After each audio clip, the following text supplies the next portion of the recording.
How's it going, guys? This is Blue here, and I'm back with more Mount and Blade Warband. Now, in the last episode we played the tutorial, but now we're actually going to start a new game. Welcome, adventurer, to Mount and Blade Warband. Before beginning the game, you must create your character. Remember that in the traditional medieval society depicted in the game, war and politics are usually dominated by male members of the nobility. That does not, however, mean that you should not choose to play a female character, or one who is not of noble birth. Male nobles may have a somewhat easier start, but women and commoners can attain all of the same goals, and in fact may have a much more interesting, if more challenging, early game. Seems like playing a female would be more interesting, but I'm just going to play a male. Alright, you were born years ago in a land far away. Your father was an impoverished noble. You came into the world a son of declining nobility, owning only the house in which they lived. However, despite your family's hardships, they afforded you good education and trained you from childhood for the rigors of aristocracy and life at court. You started to learn about the world almost as soon as you could walk and talk. You spent your early life as a craftsman apprentice. As a boy growing out of childhood, you apprenticed with a local craftsman to learn a trade. After years of hard work and study under your new master, he promoted you to journeyman and employed you as a fully paid craftsman for as long as you wished to stay. Then, as a young adult, life changed as it always does. You became... I'm going to say a troubadour, because I don't know what that is. Though the distinction felt sudden to you, somewhat along the way you had become a man, and the whole world seemed to change around you. You set out on your own with nothing except the instrument... Oh, no, I don't want to... I'll be a squire. When you were named squire to a noble at court, you practiced long hours with weapons, learning how to deal out hard knocks and how to take them too. You were instructed in your obligations to your lord, and of your duties to those who might one day be your vassals. But in addition to learning the chivalric ideal, you also learned that the less uplifting side. Old warriors' stories of ruthless power politics, of betrayals and usurpations, of men who used gil as well as valor to achieve their aims. But soon, everything changed and you wanted to strike out on your own as an adventurer. What made you take this decision was lust for money and power. Nah, I'm gonna say personal revenge. Only you know exactly what caused you to give up your old life and become an adventurer. Until I took an arrow in the knee. Now, still, it was not a difficult choice to leave. With the rage burning brightly in your heart, you want vengeance. You want justice. What was done to you cannot be undone, and these debts can only be paid in blood. Become an adventurer. Ooh. I think I like that banner the best. Or the unicorn. I'll choose this banner. Allow me to quit without saving. Oh, whoa. Enter name here. Legolas the Wood Elf. Alright, perfect. Oh man, I just don't even... Okay, strength, agility, intelligence, and charisma. I'm gonna go put my points into intelligence and charisma because that really helps. So this looks like a very super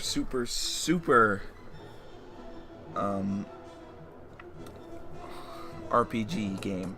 I'm gonna put all my points into archery because that seemed the most fun to me. Alright, so power draw. More powerful bows, definitely. Athletics. Improves your running speed, definitely. Horse archery? Nah. Ooh, that will be good. Trainer. Inventory management. Yeah, wound treatment, yeah. Surgery, first aid. Ooh, persuasion. Alright. That looks pretty good to me. Let's go! Adjust your character's face. I don't want a crossbow. Randomize. I want to look like Legolas. That's what I want to look like.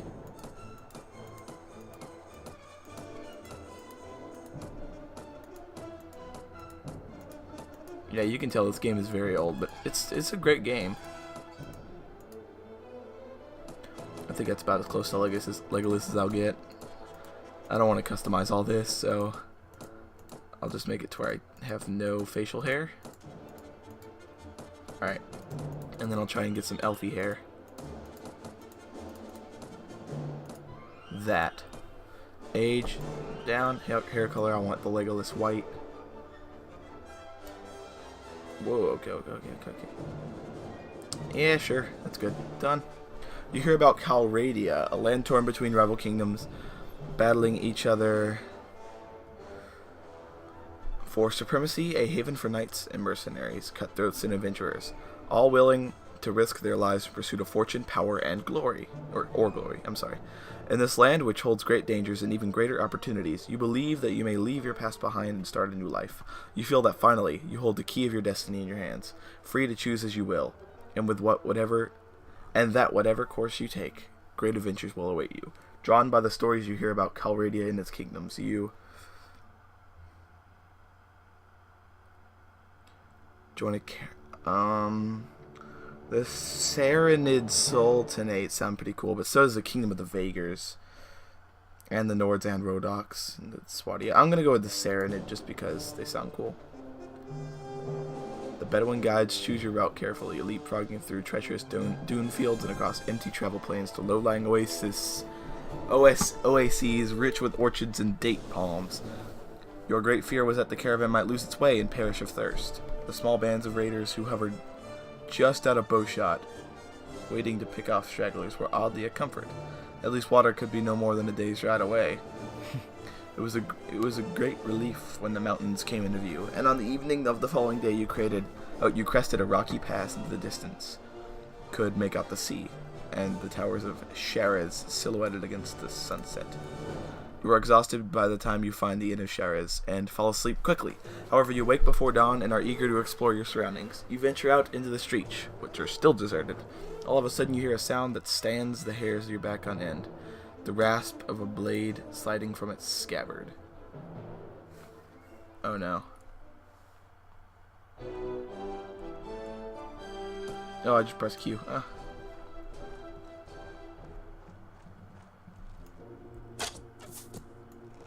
That's not a blade. Not fair, he has a bow.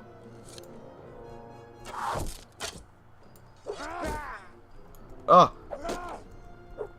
That's sort of a blade. I want his bow. That's what I want. Are you alright? Well, I guess you're alive at any rate. I'm not sure we can say the same for the other fellow. That's one less deed to trouble our streets tonight. Although heaven knows he won't be the last. Anyway, maybe you can help me with something. Let's talk more inside. Out here, we don't know who's listening. I want a bow, not a crossbow. The merchant takes you to his house. Once inside, he stands by the door for a while, checking the street, and then finally convinced you have not been followed, comes near you to speak. There's going to be a lot of reading. Now, let me explain my proposition. Whew, I need to take a drink real quick before this. 1 second, guys. Alright. We've always had brigands in the hills, driven to banditry by war, debt, or love of violence. Recently, however, they've been getting bolder, leaving their camps in the wild and venturing into town, looking for unwary prey. The watch commander tells us it's because of all the fighting on the frontiers, fewer men to keep an eye on the streets, but I'm not sure what to make of that. It seems to me that the most logical explanation is that these bandits have an ally inside the walls, who helps them enter unnoticed and helps them identify particularly tempting targets. Last week, you see, they took my brother. I don't know what my brother was thinking. A lad from the prominent house, out alone after dark in times like these. Well, I suppose you were too, but you're a stranger here, and didn't know how bad things have become. He had no such excuse, but he's family, so what can you do? If you don't protect your kin, then people will start thinking that you can't protect your investments either, and I can't have that. No doubt the gang will soon send word about a ransom, but I don't care to pay it. So here's my proposition.